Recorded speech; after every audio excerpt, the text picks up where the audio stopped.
네, 오늘은 희망 뒤에라는 제목으로 말씀을 전하려고 합니다. 희망 뒤에가 희망 바로 뒤에라는 뜻이에요. 희망 말이 잘 안 되는데 희망이 오고 난 뒤에가 아니라 희망 뒤에 무엇이 있느냐라는 뜻입니다. 이번 주는 강림절 초가 4개 밝혀진 강림절 마지막 주를 보내고 있습니다. 우리에게 아기 예수를 기다리는 기쁘고 설레는 강림절이 찾아왔지만 우리 주변은 그리 기뻐 보이지 않습니다. 불과 며칠 전 오늘 사회적 성화부에서도 얘기했지만 대한민국 민주주의의 사형 선고를 내린 헌법재판소의 정당 해산 판결이 있었습니다. 곧 다가오는 2015년은 공안 정국이 될 거라는 분석들이 쏟아지고 있습니다. 또한 이번 판결이 인류 역사상 세계에서 3번째로 이루어진 판결이고 우리가 자랑하는 OECD 국가 중에서는 2번째로 일어난 판결이라고 합니다. 첫 번째는 다 아시다시피 독일에서 일어난 일이고요. 그때는 이제 나치 정권에서 공산당을 해산하는 그 수순이었죠. 그때도 5년이 걸렸는데 우리나라는 1년 만에 이렇게 헤쳐버리는 거 보면 참 대단한 나라인 것 같습니다. 이렇게 안 좋은 것은 1, 2를 해야지만 직성이 풀리는 지금 우리나라가 사는 나라입니다. 만약에 통합진보당 당원이셨던 분들은 조심하셔야 될 것 같아요.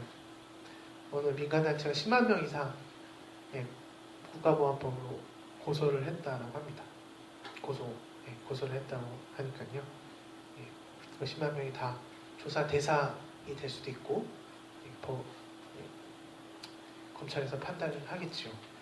그리고 이번 주는 올겨울 들어서 최대 한파가 몰아쳤습니다. 이 한파 속에서 어떤 이는 전광판에서 또 어떤 이는 굴뚝에 올라가 있습니다. 또한 어떤 특수고용주 노동자는 7년을 거리에서 싸우고 있고요. 어떤 이는 실체 없는 회사와 어떤 이는 벌금과 싸우고 있습니다. 다들 희망을 안고 살아가지만 지금 현재로서는 어떤 이들이 갈구하는 이 희망이 변변치 않아 보입니다. 그래서 희망에 대해서 물어보게 됩니다. 과연 이 시대에 희망이 존재하는가? 혹은 과연 이 시대에 규칙이나 법이 존재하는가? 우리 조원만남교회 성도님들은 이번 주 어떻게 지내셨습니까? 다들 송년회 참석과 이곳 저곳의 연말 행사로 인해 정신이 없었을 것입니다. 저희 가족도 한몫 보탰는데요. 다들 아시다시피 무언가를 시작하거나 누군가를 만날 때는 시작이 중요하죠. 또 처음이 중요합니다. 또한 관계를 유지하는 것도 중요하지요. 그래서 우리가 송년회에 참석하거나 또 각종 연말 행사에 참석하는 것일 수도 있습니다. 그렇지만 처음 못지않게 마무리와 이별도 중요합니다. 2014년 연말을 보내고 있는 현재 우리는 2014년과 잘 마무리하는 것이 중요하다라는 것입니다. 그런데 이번 2014년과는 제대로 이별하거나 마무리 지을 수 없을 것 같습니다. 왜냐하면 이번 2014년은 정말 많은 일이 일어났고 절대로 잊을 수 없는 사건들이 일어났기 때문입니다. 저에게 만화에서나 나올 법한 신의 능력을 갖게 된다면 제일 먼저 시간을 거꾸로 돌리고 싶은 상상을 해봅니다. 그만큼 2014년은 잊을 수 없습니다. 조원만남교회는 오늘과 같은 세태에서 어떻게 2014년을 잘 마무리하고 또 잘 이별하시겠습니까? 그럴 준비가 되셨나요? 다들 이별할 준비가? 우리 조원만남교회 성도님들은 얼마 남지 않은 2014년을 잘 마무리하고 잘 이별하시기를 진심으로 기도하겠습니다. 오늘 본문은 초대교회 박해가 점점 심화되고 있는 시점에서 써진 글입니다. 교회 내에서는 이단 논쟁과 또 밖에서는 여러 갈등들로 교인들이 혼란을 겪고 있을 때 디모데 후서에서의 바울은 오늘 본문과 같이 위기를 탈출하라고, 위기는 이렇게 탈출하는 거라고 말하고 있습니다. 우선 15절을 보겠습니다. 15절에 이렇게 나와있죠. 그대는 진리의 말씀을 올바르게 가르치는 부끄러운 것 없는 일꾼으로 하나님께 인정받는 사람이 되기를 힘쓰십시오 라고 얘기합니다. 위기의 상황에 처한 이들에게 13절과 같이 15절과 같이 말하고 있습니다. 본문을 살펴보면 우선 올바르게 가르치는 을 볼 수 있는데요. 그건 헬라어로 오르소토모운타 라는 뜻인데요. 네, 그렇게 얘기하는데 그건 해석하면 똑바로 나아가고 올바로 행한다라는 의미를 가지고 있습니다. NIV에서는 이 구절을 correctly handles the words of truth라고 하는데요. 해석하면 이렇습니다. 진리를 올바르게 다룬다 라고 해석할 수 있습니다. 따라서 이를 종합해보면 이렇습니다. 그리스도의 일꾼은 진리의 말씀을 올바르게 다루고 이를 가지고 똑바로 나아가면 물론 올바르게 행해야 됩니다 라고도 해석할 수 있습니다. 그럴 때 하나님의 일꾼으로서의 자격이 주어지게 됩니다. 즉 하나님께 어프로브 되는 건데요. 어프로브는 입지에 합당한 무언가가 있어야지만 인정할 수 있다는 겁니다. 그 무언가는 명백한 자료나 서류 따위가 있어야 한다는 것인데 그래야 인정이 된다는 것입니다. 그만큼 우리가 행동을 철저히 알고 하나님에 대해 인정을 받아야 된다는 것이죠. 그만큼 철저하게 진리의 말씀을 행해야지만 인정받을 수 있다라는 것입니다. 이는 예배소서 1장 13절에 정확히 우리가 어프로브 할 수 있다라고 말하는데요. 제가 한번 읽어드리겠습니다. 여러분도 그리스도 안에서 진리의 말씀 곧 여러분을 구원하는 복음을 듣고서 그리스도를 믿었으므로 약속하신 성령의 날일을 받았습니다 라고 얘기하고 있습니다. 진리의 말씀을 행하지 않으면 16절, 17절의 전반부처럼 행동하게 됩니다. 16절, 17절 전반부인데요. 속된 잡담을 피하십시오. 그것이 사람을 더욱더 경건하지 아니함에 빠지게 합니다. 그들의 말은 암처럼 퍼져나갈 것입니다 라고 얘기하고 있습니다. 곧 거짓 교사들의 유혹이 항상 있습니다. 이런 거짓 교사는 우리에게 말합니다. 너 혼자서 무엇을 할 수 있겠느냐라고 말하죠. 그리고 우리의 눈을 가리거나 우리의 눈을 왜곡합니다. 혹은 보고 싶은 것만 보게 만듭니다. 이런 현상들, 이런 것들이 기독교인들은 무엇일까요? 거짓 교사들이 신을 대신할 무언가를 끊임없이 생산하는 것입니다. NIV에서는 속된 잡담을 이렇게 해석합니다. 영어 읽지 않고요. 그냥 해석하면요. 신을 믿지 않는 잡담입니다. 신을 믿지 않는 우리가 속된 말로 뻘소리라고 하죠. 뻘소리.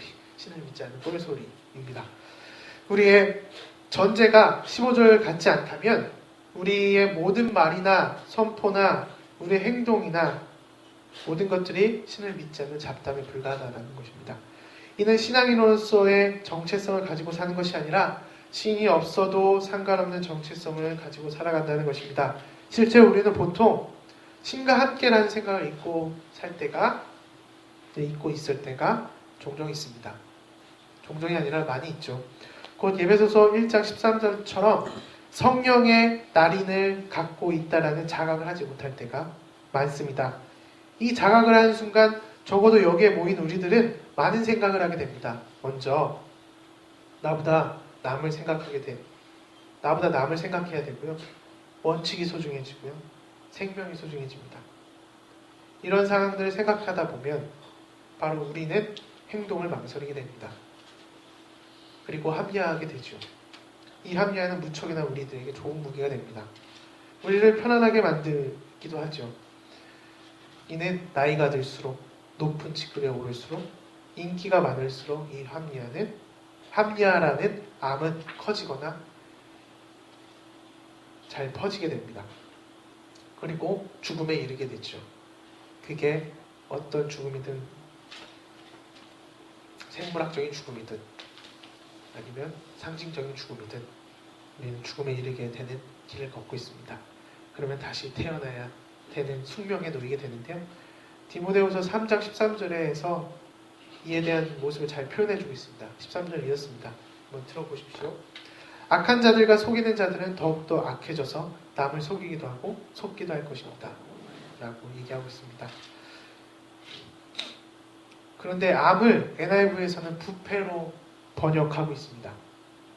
왜냐하면 퍼져간다가 헬라어로 노메네제인데 퍼져간다와 썩어져 간다라는 두 가지 뜻을 함유하고 있어요. 효율이 좋은 합리화는 나를 부패하기도 하지만 더 나아가서 이 효율 좋은 합리화는 때로는 전체주의의 모습으로, 때로는 공리주의의 모습으로, 때로는 공안의 모습으로 나타나게 되고 결국에는 사회를 부패하게 만듭니다. 이를 메시지 성경에서는 이렇게 해석합니다. 그대도 아는 것처럼 말은 그저 말로 그치는 것이 아닙니다. 경건한 삶이 뒷받침되지 않는 말은 독약처럼 영혼에 쌓이기에 마련입니다. 후메네오와 빌레도가 그 본보기입니다. 라고 얘기하고 있습니다.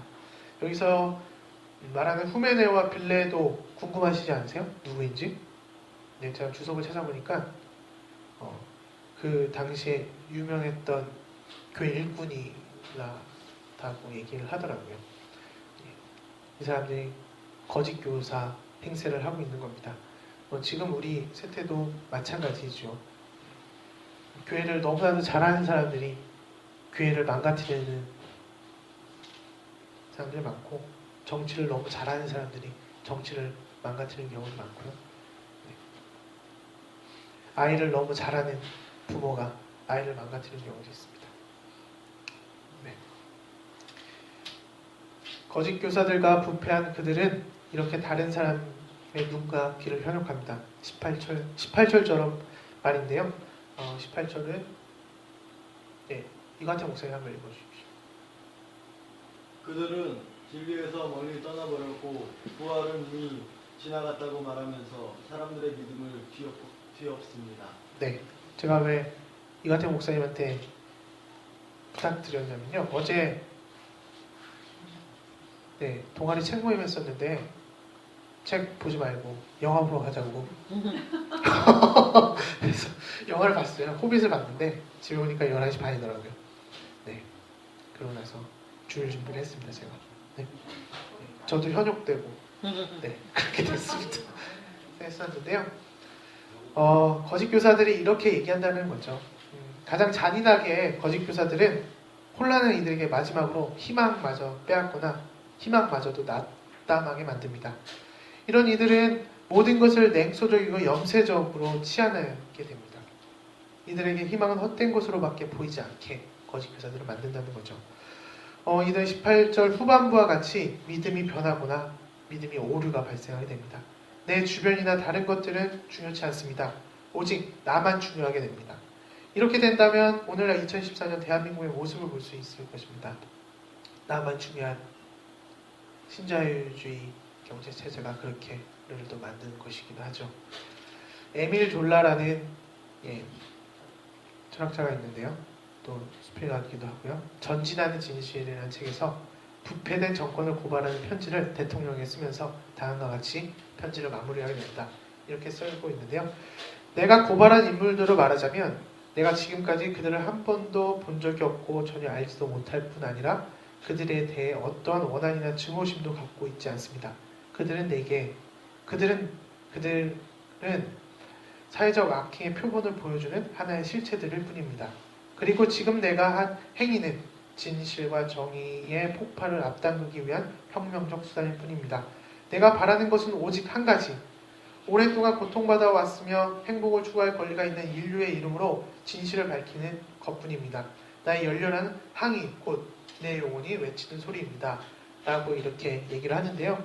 생각해보면 나의 행복은 나의 자아 실현에서도 올 수 있지만 그렇지 않은 경우가 더 많습니다.